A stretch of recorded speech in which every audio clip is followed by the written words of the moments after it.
Bienvenidos al Museo de Historia Natural de Puchuncaví. ¿Pero qué significa Puchuncaví? Este deriva del mapudungún Puchuncahuín, lugar de fiestas o lugar en donde abundan las fiestas. El Museo de Historia Natural de nuestra comuna fue creado el día 12 de abril del año 2012. Consta con 8 salas temáticas, de las cuales la principal es la Sala Histórica. Puchuncaví es una comuna que posee 22 localidades, las que abarcan desde la costa a la zona rural. Es por ello que nuestro eslogan es donde el campo se junta con el mar. Nuestros primeros asentamientos pertenecen a la cultura Bato. Esta cultura se caracterizaba por ser cazadores, pero principalmente recolectores de mariscos, quienes habitaban en gran parte de la región de Valparaíso. Los Batos eran pueblos más bien sedentarios, no tenían mucho movimiento, vivían generalmente próximos a las costas, usaban tembetá, una especie de piercing en el mentón, el cual era inicialmente de hueso tallado. Según estudios, este accesorio se implementaba en periodos de transición, de la niñez a la adultez. Otra particular característica de esta cultura es que eran alfareros, trabajando la greda, haciendo vasijas, cacharros, cerámicas monocromáticas básicas. La réplica que tenemos expuesta representa un enterratorio de la cultura Bato. Estos depositaban sus difuntos de manera fetal, con elogios a sus costados tales como cerámicas, productos del mar, entre otros. Este enterratorio fue hallado en Maitencillo, en el talud del borde costero. Puchuncaví fue una localidad dedicada a la agricultura, principalmente a la siembra de legumbres. Es por esto que tenemos expuesta una pequeña parte de las herramientas utilizadas en ese entonces, las cuales fueron donadas por nuestros vecinos. Tenemos palas de madera, las que se utilizaban en las trillas a yegua suelta, quienes con sus pisadas separaban la paja del trigo, para luego sacar finalmente la cosecha con estas palas. También están los morteros, que son rocas con un orificio en el centro, las que se utilizaban para moler los distintos tipos de granos. Tenemos otros tipos de morteros más pequeños, como los que deben tener en sus hogares. Contamos con un arado de vertederas del siglo XX. Este iba conectado a una pareja de bueyes o a un caballo, y al momento que los animales avanzaban, iba dejando un surco, en donde luego se sembraba la semilla. También tenemos un sobador de cuero, que si se dan cuenta, es parecido a una especie de honda, pero en la parte superior es aserruchada, similar a los cuchillos de carne, lo que nos indica que por allí se pasaba el cuero para poder ser sobado y quedar más dócil para su posterior trabajo.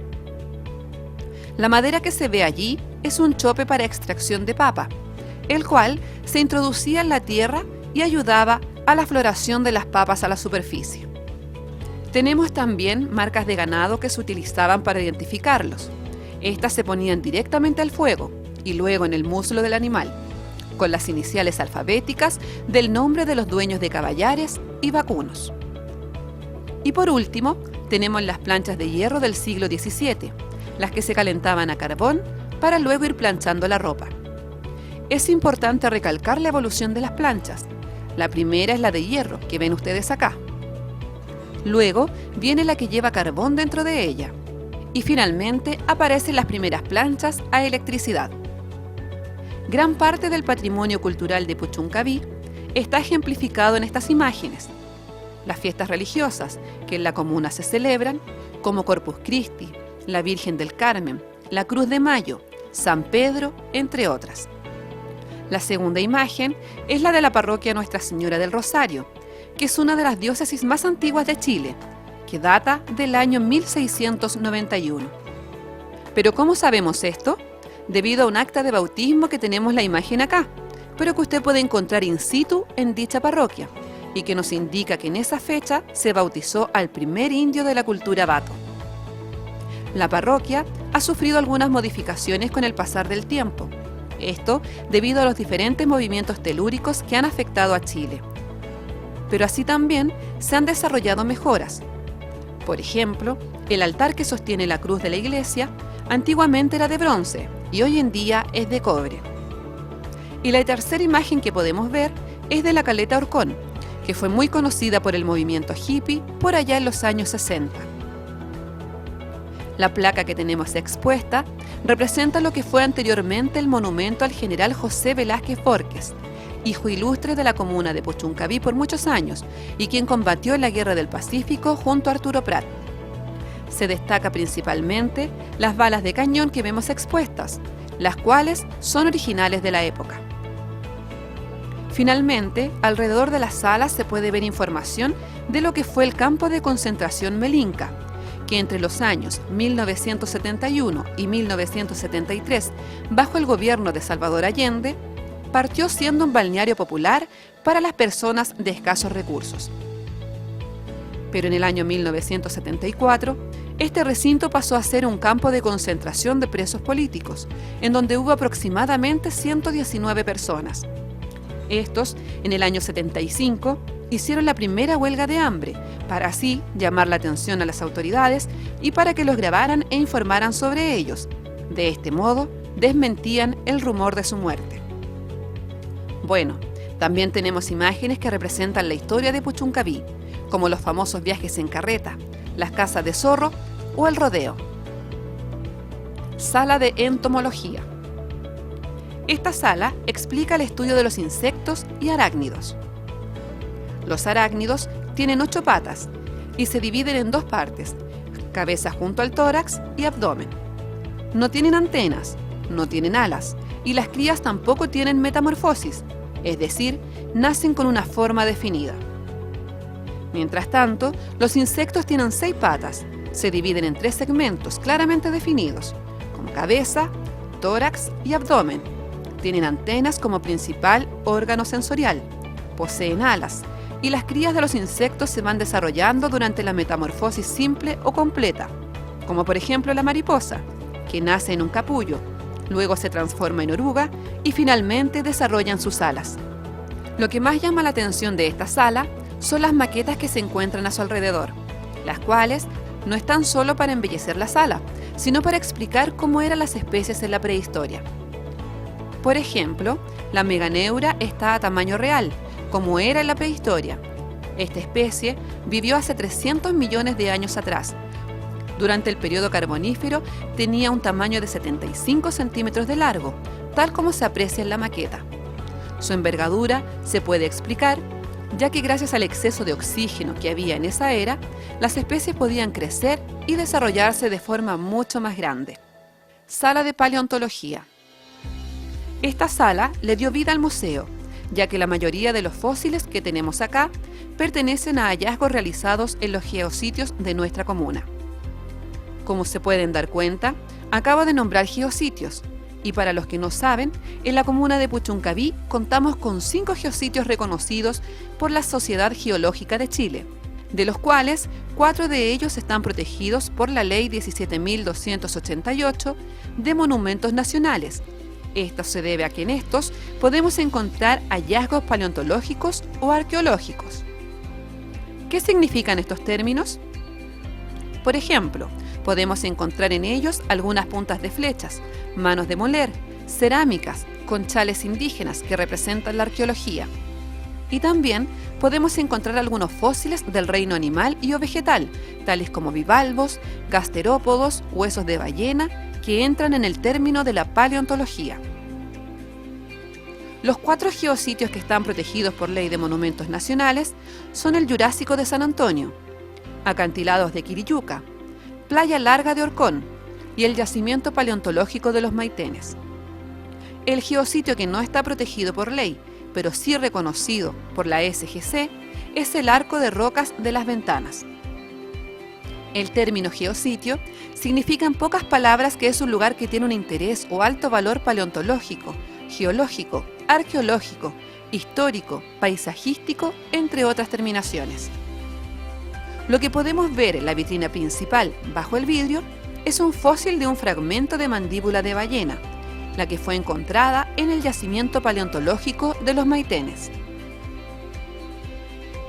Aquí también podemos ver, en esta roca, fósiles incrustados o conchitas, de gasterópodos que son todos los moluscos que tienen una concha como caracoles, lapas, locos, mientras que los bivalvos son aquellos que tienen dos valvas, es decir, dos conchas, como las almejas, los ostiones, entre otros. ¿Qué es un fósil y cómo se crean? Un fósil es un resto de un animal o vegetal que tiene un mínimo de 10.000 años de fallecido. Hace muchos años atrás, hablamos de 3 o 5 millones de años, estos moluscos que vivían en el agua pasaron a vivir en la tierra. ¿Pero cómo ocurre esto? La tierra sube su nivel y por tanto el agua baja, dejando a las especies en la superficie, lo que con el tiempo produce que terminen muriendo las especies. Luego de que éstas mueren y que aún no son fósiles, viene la erosión del viento y éstas se comienzan a tapar con ella. Luego, éstas van quedando bajo tierra y lo que sucede es que llegan las lluvias, lo que en la tierra produce presión. Esto quiere decir que la arena se humedece y presiona, cambiando su temperatura y quitando el poco oxígeno que les queda. Pasando los años, su composición cambia, dejando salir el carbonato con el fosfato, que es lo que produce esa tonalidad anaranjada y les da dureza a los fósiles. Por ejemplo, las que tenemos en esta roca, que cayó de la parte superior del acantilado de Quiriyuca, se encontraba con el proceso de fosilización y como se aprecia en ella, tenemos algunos bivalvos y gasterópodos que representan el resultado del proceso de fosilización. En algunas de las rocas se pueden ver moldes, como por ejemplo estos internos y externos de bivalvo, que dijimos eran las especies de dos conchas, como las almejas. Podemos ver también el molde interno de un bivalvo donde se ve el fósil in situ en la roca y el molde externo, que son las huellas que deja el fósil. Teniendo claro el proceso de fosilización, podemos apreciar alrededor algunos de los hallazgos que han sido encontrados en localidades como La Greda, como es la pata de pingüino. Algunas costillas de ballena y bivalvos que se encontraron en el yacimiento paleontológico de los Maitenes, y también algunos ejemplos de fósiles del reino vegetal, pedazos de madera que fueron encontrados en Chacabuco. Volviendo a hablar de lo que corresponde a la sala anterior, tenemos algunos ejemplos de los bivalvos y gasterópodos que pueden apreciar. También la clase Echinodermata, en donde se encuentran los erizos, soles y estrellas de mar. Estas especies normalmente son sacadas del mar por su belleza, por lo que al retirarlas de su ambiente natural fallecen, generando gran impacto en el medio ambiente y para nosotros mismos. Ustedes se preguntarán, ¿por qué para nosotros? Estas especies son excelentes para el ser humano, ya que ayudan a la generación del oxígeno. Por otro lado, tenemos la zona crustácea. Las más conocidas son las jaivas y los cangrejos. La diferencia entre ellas es que las jaivas son de agua salada y sus tenazas son del mismo o de menor tamaño que el caparazón, mientras que los cangrejos viven en agua dulce y sus pinzas son más grandes que el tamaño de su caparazón. La maqueta que ustedes ven replica cómo se ven las especies en el ecosistema marino, en donde encontramos la famosa gaviota dominicana que se encuentra en la zona central y quien se alimenta de peces y crustáceos. Así también el guanay, que es un ave buceadora, pariente del yeco o cormorán, y que también es conocido como pato yeco. Este último término es erróneo, ya que los patos no bucean. Y en lo que simula una roca, podemos ver algunos gasterópodos y jaivas. En el suelo, todos los bivalvos que antiguamente se veían en las playas de Maitencillo y las ventanas. Sala de Paleontología 2. Tiene un diseño didáctico y llamativo para los más pequeños, pero que también disfrutan jóvenes, adultos y adultos mayores. Se trata de unas cuadrículas que simulan una excavación, es decir, lo que un paleontólogo haría al descubrir un fósil. En este caso, un dinosaurio que se encuentra escondido. Para descubrir, debemos mover suavemente y con mucho cuidado la brocha, de modo de remover la arena hasta encontrar el fósil oculto. Cada uno de estos es una réplica de un dinosaurio como el del plesiosaurio, que es una especie marina, también conocida como el monstruo del lago Ness. Este es del Jurásico de los 200 a los 140 millones de años y medía entre 3 a 5 metros de longitud, alimentándose de peces, calamares y otras presas rápidas y pequeñas. Sala de Geología. ¿Qué es la geología? Es el estudio de las rocas y minerales, es decir, estudia la composición de nuestro planeta. En la sala podemos encontrar diferentes tipos de minerales como la halita, conocida como la sal común. El yeso, que es uno de los minerales más blandos, ya que si le pasamos nuestra uña, este se raya de inmediato. Así también tenemos la conocida pirita o calcopirita, que también es llamada el oro de los tontos. Esto ya que muchas personas lo confunden con este preciado mineral. ¿Cómo saber que no lo es? Primero, el oro no se encuentra esparcido como se aprecia en la roca, sino que está en pepitas bien marcadas. Además, si nosotros pasamos ese mineral por una cerámica blanca, nos daremos cuenta que marca de un tono azulado, mientras que si fuera oro real, marcaría de un color entre amarillo y anaranjado. Dentro de ellas tenemos también algunas rocas ígneas, como las granitoides, que se diferencian porque se pueden apreciar las distintas composiciones que a presión y temperatura quedan a la vista del ojo humano. Y las rocas metamórficas, que son aquellas que han sufrido una evolución o cambio brusco, que cambia su composición y agrupa las composiciones químicas. Dentro de la sala podemos apreciar el pendón del geositio del arco de rocas de las ventanas.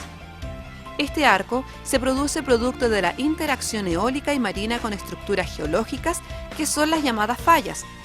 Este arco corresponde a una roca plutónica de la unidad Mincha, que tiene entre 130 a 150 millones de años y es el que le da nombre a la localidad de Las Ventanas. Sala de cetáceos. Esta sala fue creada en el año 2017 y se inauguró en el 2018. Siendo una de las más recientes del museo. Fue diseñada completa desde su estructura, museografía y espacios de iluminación.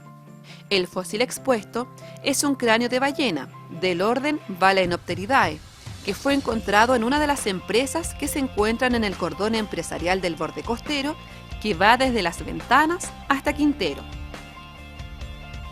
Este hallazgo, realizado durante una obra que se trabajaba con maquinaria, tuvo que detenerse y da paso a los paleontólogos y también a informar al Consejo de Monumentos Nacionales. Al momento de dar a conocer el fósil hallado, el Consejo le solicita a la empresa realizar un salvataje, que es una medida de rescate de forma urgente para ser colocado en un museo. Es por esto que deciden contactarse con nosotros y bajo las condiciones del Consejo de Monumentos Nacionales. Para esto se amplió el museo, creando esta nueva sala, con museografía que cuenta cómo fue el proceso de salvataje hasta llegar al museo y su restauración para ser expuesto al público. Sala itinerante Nuestra Memoria Educacional. A fines del año 2019 se inaugura la sala itinerante Nuestra Memoria Educacional, la que se encontraría en exposición por el año 2020 en nuestro museo, a modo de dar a conocer cómo eran las escuelas en los años 60 y 70. Las máquinas y muebles han sido donadas por las escuelas de la comuna, las cuales se aprecian en estas imágenes. De este modo, volvemos a nuestro pasado, y decimos volvemos, ya que son los adultos mayores quienes tienen más recuerdos de su infancia al momento de ingresar a este lugar. Esta está compuesta por pequeños bancos y mesas unipersonales de madera, el famoso escritorio del profesor, junto con el maletín, el mundo o mapa mundial y el libro de clases. También encontramos el pizarrón para escribir con tiza, que si bien no es muy antiguo, en la actualidad ya no se utiliza. En sus alrededores hay proyectores de la época, máquinas de escribir, fotocopiadoras, pesas y la reconocida campana que se utilizaba para entrar a clases, para los recreos y al término de cada jornada, la que era completamente de hierro. Al igual que en la sala de Paleontología 2, al exterior de nuestro Museo de Historia Natural de Puchuncaví, se encuentran réplicas de excavación simulada de mayor tamaño, para que los grupos familiares y o estudiantes puedan desarrollar actividades en conjunto como un gran equipo de trabajo.